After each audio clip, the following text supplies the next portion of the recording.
Bonjour Monsieur Koné.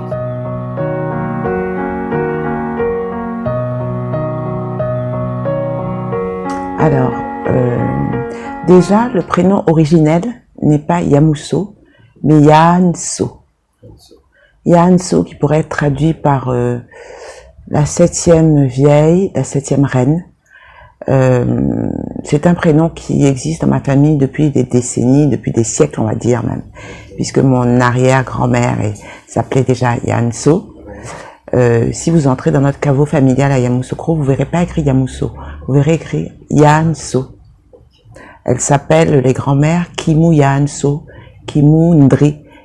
Donc Kro, je ne sais pas si vous parlez un petit peu le baoulé, veut juste dire village de, village. Donc Yamoussow serait le village de Yahanso. C'est aussi simple que ça.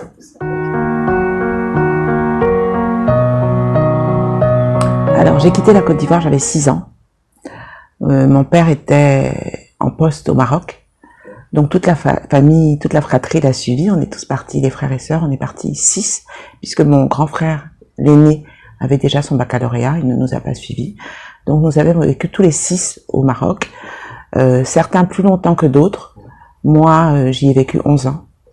Je suis arrivée au Maroc, j'étais en cours élémentaire, et j'ai quitté le Maroc avec mon baccalauréat en poche que j'ai passé à la mission française au lycée des Cartes de Rabat. Et c'est plus ou moins la même chose pour tous mes frères et sœurs, à part le dernier, qui lui, quand on est rentré, a passé son baccalauréat au lycée classique d'Abidjan.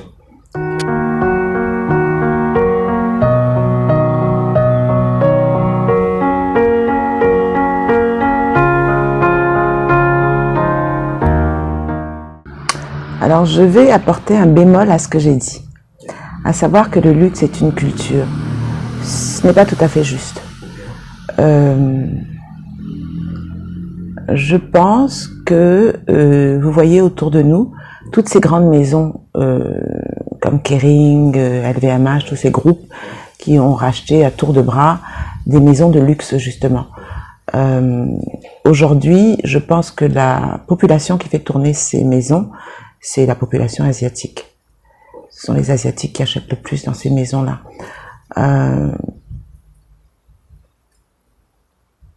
On va dire que le luxe, malheureusement, est dédié à une certaine couche de la population, ce que je trouve dommage. Parce que je pense que chacun devrait pouvoir aujourd'hui acheter des choses belles, mais surtout, avant tout, des choses de qualité. Parce que au-delà d'être belles, pour moi, je trouve que les choses luxueuses sont des choses de qualité. Aujourd'hui, j'ai un fils qui a 32 ans, je porte des vêtements que j'ai achetés avant sa naissance. Donc, avant 32 ans. Mais simplement parce que les choses étaient de bonne qualité, je peux encore les utiliser aujourd'hui. Donc, j'apporte un bémol à ce que j'ai dit en ajoutant ça.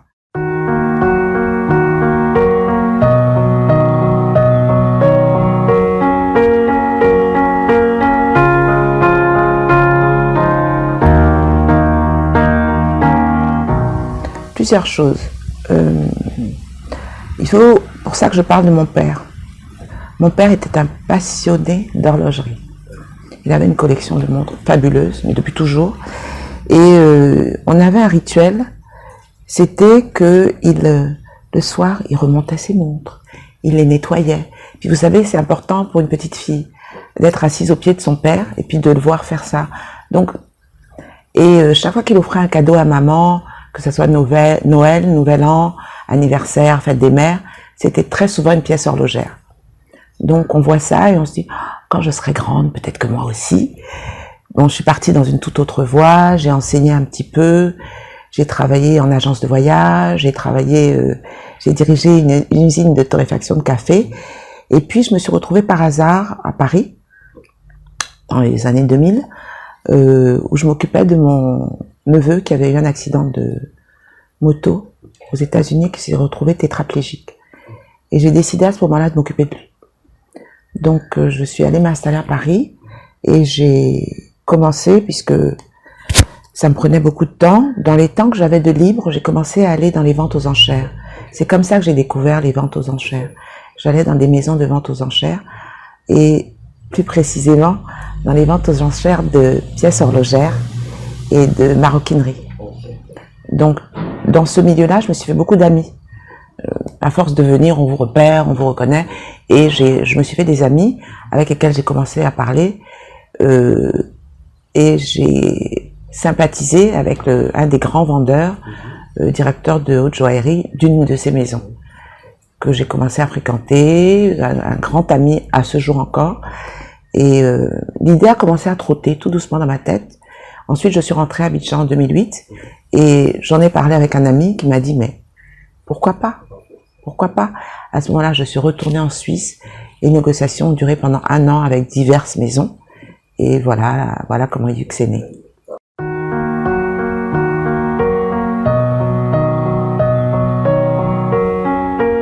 Le premier message, ça serait que elle devrait apprendre à connaître les montres. Plutôt que de se précipiter sur une montre de telle marque ou de telle autre, il y a toute une histoire derrière chaque montre. Et l'histoire est tellement belle. Elle fait partie de la vente. J'aurais aimé que les gens s'intéressent plus à l'histoire qu'il y a derrière la montre.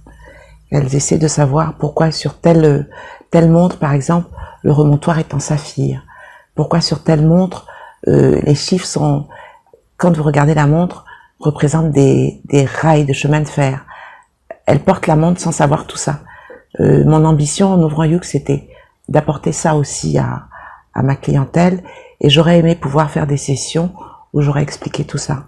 Ça ne s'est pas fait malheureusement.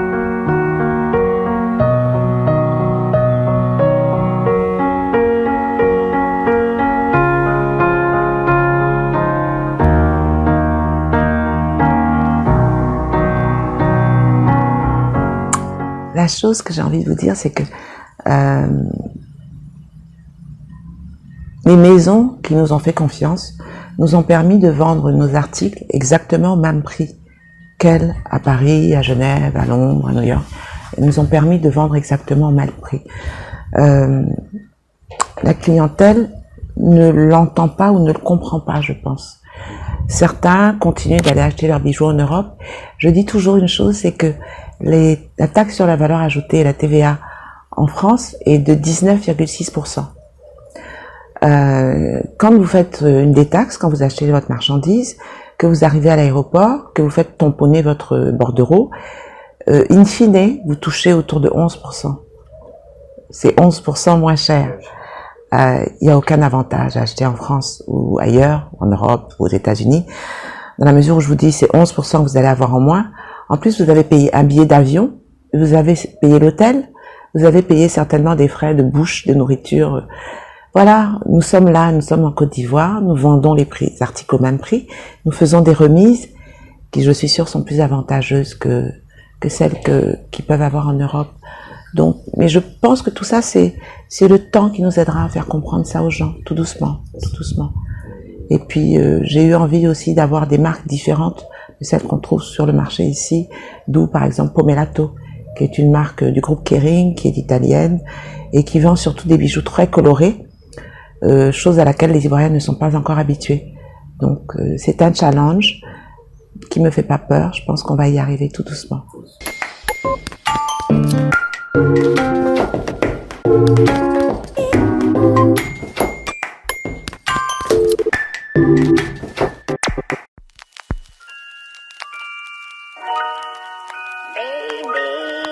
Understand me now. If sometimes you see that I'm mad, don't you know no one alive can always be an angel? When everything goes wrong, you see some bad.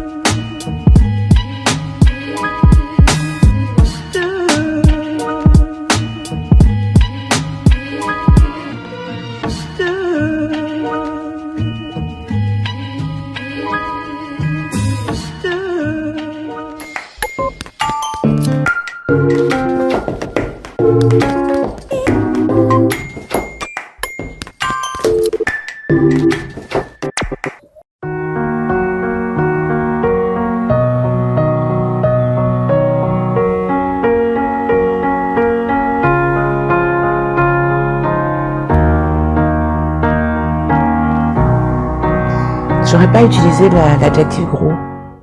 Je dirais simplement que il est évident, même si vous allez prendre une licence pour faire un pressing, on vous demande de déposer un certain montant ou d'avoir un montant minimum d'achat. C'est ce qui se passe avec ces différentes maisons-là. On a un montant minimum d'achat à faire. Voilà.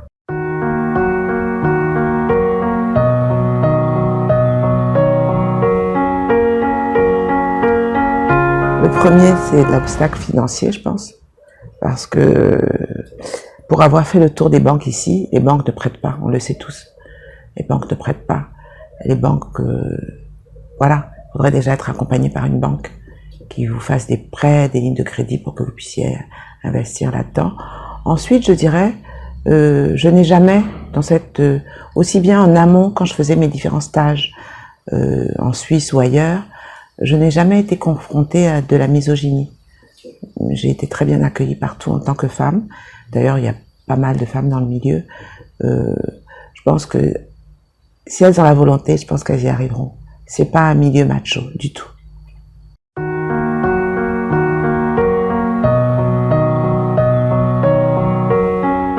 J'ai grandi dans un milieu favorisé. J'ai pas choisi. Je le dis souvent. Ça m'a donc, de par mon éducation, apporté certaines choses qui m'ont facilité. J'ai donné, je sais pas si j'en ai parlé, à un moment de ma vie et j'aurais aimé continuer. J'aimerais continuer, je devrais parler au présent, des cours de savoir-vivre et de maintien, de choses comme ça.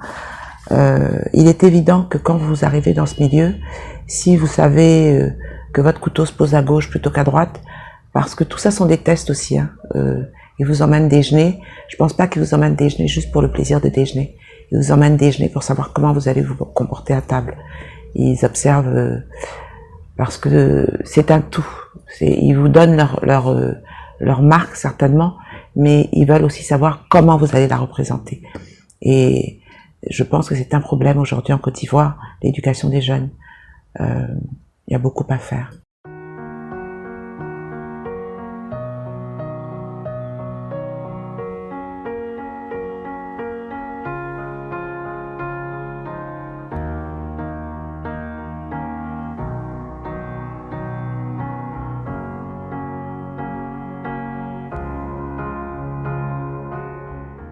Le musée de Yamoussoukro,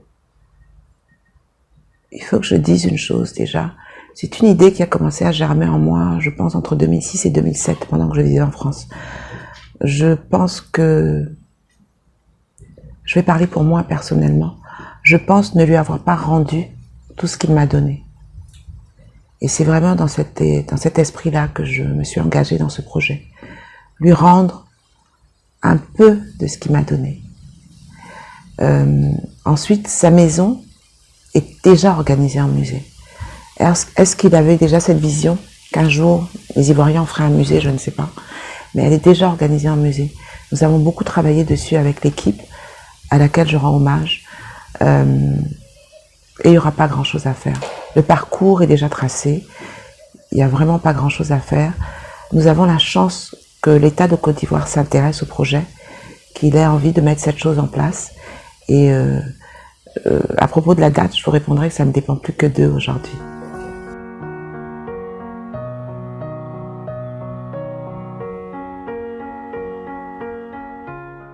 Alors quand je regarde seulement 10 ans en arrière, je vous dirais que je trouve que ce qui est en train de se passer en Côte d'Ivoire est extraordinaire. Les jeunes, qui ne sont plus jeunes, je vais dire des gens de ma génération, s'intéressent aujourd'hui aux artistes ivoiriens, meublent leur maison avec du mobilier ivoirien, africain d'abord, ce qu'on ne voyait pas à l'époque de nos parents. Il y a des galeries d'art sur la place comme, je vais citer Kajazoma, qui est aussi un restaurant, je vais citer la Fondation d'Envahi, je vais citer la galerie Louis Simone, Guirandou, je vais citer la Fondation BJKD, je vais citer, j'espère que je n'oublie personne, la galerie Cécile Fakouri, je crois que j'ai déjà cité la Fondation d'Envahi. Il Il y a une galerie en zone 4 qui s'appelle Amani. Moi, je suis admirative devant ces gens-là. Ils ont fait faire un bond à l'art contemporain africain, un bond en avant de 10, de 20 ans. Ils portent des jeunes, ils les poussent, ils les font connaître. Ces personnes n'ont certaines fois pas accès à certains milieux. Ils font des vernissages en invitant des personnalités ivoiriennes, africaines, étrangères, qui ont les moyens d'acheter ces choses. Et je dis bravo à toutes ces personnes. Je crois que l'art contemporain africain a une très très bonne voie. Et il y a des merveilles. J'ai oublié une galerie, Art Time, qui est un petit jeune que j'appelle mon fils, parce qu'il a l'âge d'être mon fils, Guillaume Studer, avec sa fiancée Alix. Art Time fait du très très beau travail en ce moment.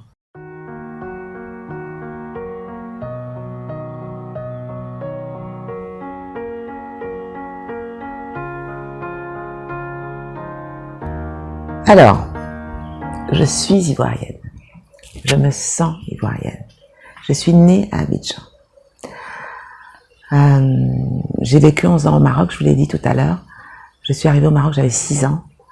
Ma maman a toujours tenu à une chose, c'est que nous ayons au moins à la maison une nounou baoulée. Toujours. On a toujours eu une nounou qui soit baoulée. Quand je parlais avec ma maman, on se parlait en baoulé. Je parle le baoulé. Je demande à mes amis de ma génération et même des suivantes, combien parmi eux parlent leur dialecte. Ça, c'est déjà un lien très fort que j'ai avec mon pays. Je n'ai jamais vécu au Sénégal. Mon père est arrivé en Côte d'Ivoire avant les indépendances. À part tous mes frères et sœurs sont nés en Côte d'Ivoire. Mon père n'a jamais été sénégalais. Il a été français, puisque comme vous savez, Dakar faisait partie des communes sur lesquelles, quand on naissait, on était français. Donc mon père est né français. En Côte d'Ivoire, il était, au moment de l'indépendance, il était installé en Côte d'Ivoire avec ma mère depuis une quinzaine d'années, une vingtaine, je sais plus. Mon père est devenu tout de suite ivoirien. Mon père Vous auriez demandé à mon père de choisir entre un foutou, sauce graine, et un tchèp, mon père aurait choisi le foutou. Voilà, je pense que c'est tout ça qui fait que je suis ivoirienne. Je ne suis rien d'autre qu'ivoirienne. Je connais mon histoire familiale et l'histoire de la Côte d'Ivoire sur le bout des doigts. Et ça, c'est une volonté de mes parents. Ils ont tenu à nous apprendre l'histoire de notre pays parce que notre pays, c'était ici. Le Maroc, je vais le dire comme je le pense, c'est mon pays de cœur. Mon cœur est au Maroc. Parce que, je ne sais pas si vous êtes comme moi, mais les amis qu'on se fait entre 6 ans et 18 ans sont les amis pour la vie. Et mes amis d'enfance sont marocains et marocaines. Je suis en contact avec mes amis marocains à ce jour encore. Donc, non, je ne suis pas marocaine, mais mon cœur est marocain. Pour ces raisons-là.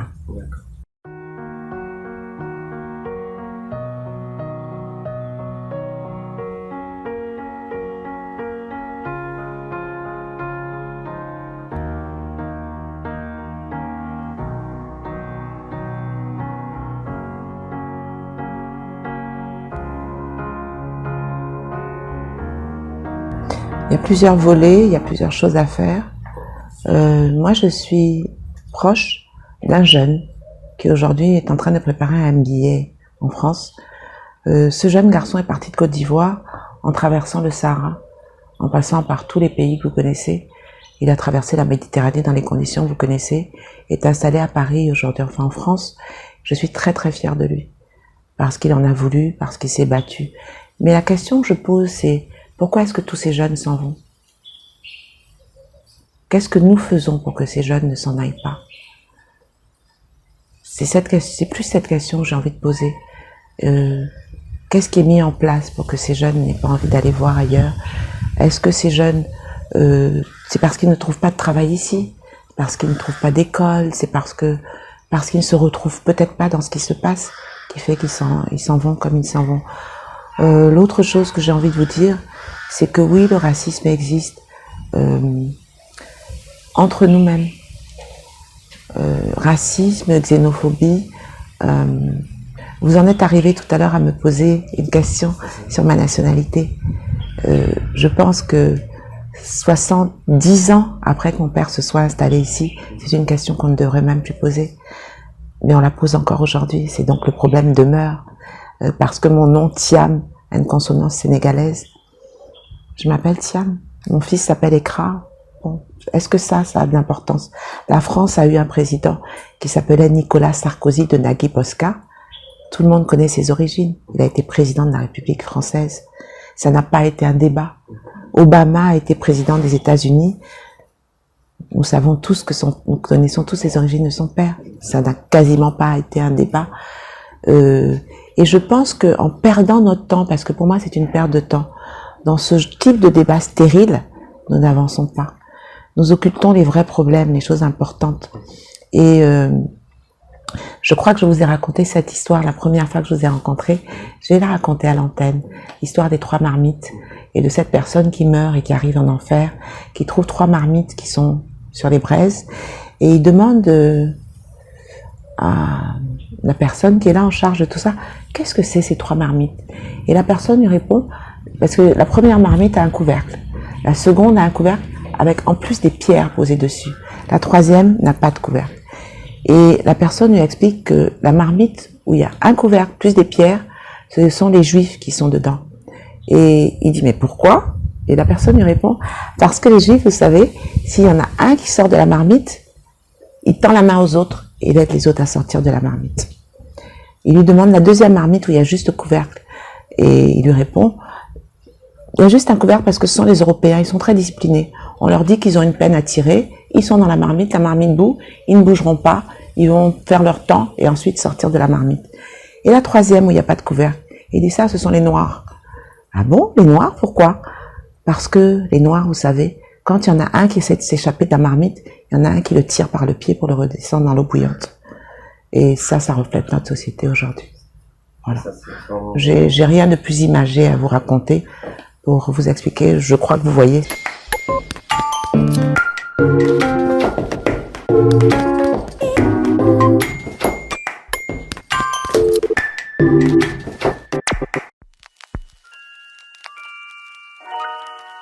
Baby, you understand me now. If sometimes you see that I'm mad, don't you know no one alive can always be an angel? When everything goes wrong, you see some bad.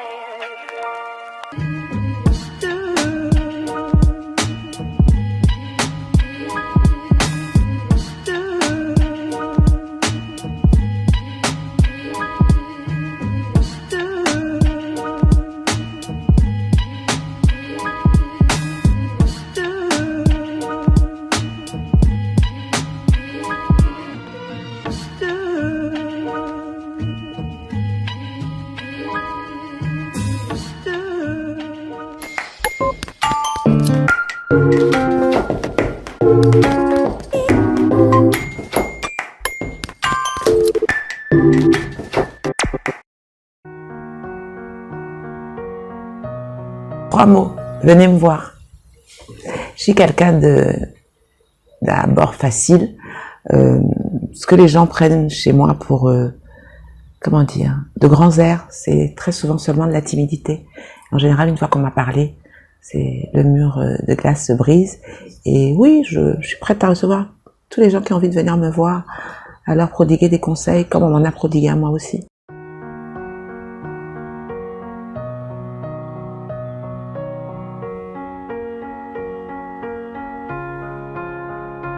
Alors, je vais développer deux choses. La première, c'est que j'ai jamais fait partie des femmes MLF, le mouvement pour la libération des femmes, jamais. Et je n'en ferai jamais partie. Je n'en ferai jamais partie parce que pour moi, un homme, c'est un homme, chacun a sa place. Moi, j'aime qu'on m'ouvre la porte. J'aime qu'on tire ma chaise quand je m'assieds. J'aime la galanterie. Et je prie pour que ça ne se perde jamais. Ça, c'est un volet. Le second, c'est... je refuse quand même la femme à la cuisine, l'homme au salon, les pieds sous la table. Donc, il y a des choses à faire, il y a beaucoup de choses à faire. Beaucoup, beaucoup, beaucoup. Mais encore une fois, je vais revenir à ma litanie. ça passe par l'éducation et par rien d'autre. Et ça, c'est la volonté des parents et je pense aussi une volonté politique. Il faut qu'on s'y mette, il faut qu'on aide ces jeunes filles, mais certaines ignorent même qu'il faut qu'elles apprennent. Il faut leur faire prendre conscience qu'elles doivent apprendre. Qu'elles doivent apprendre. Et ça passe par l'éducation.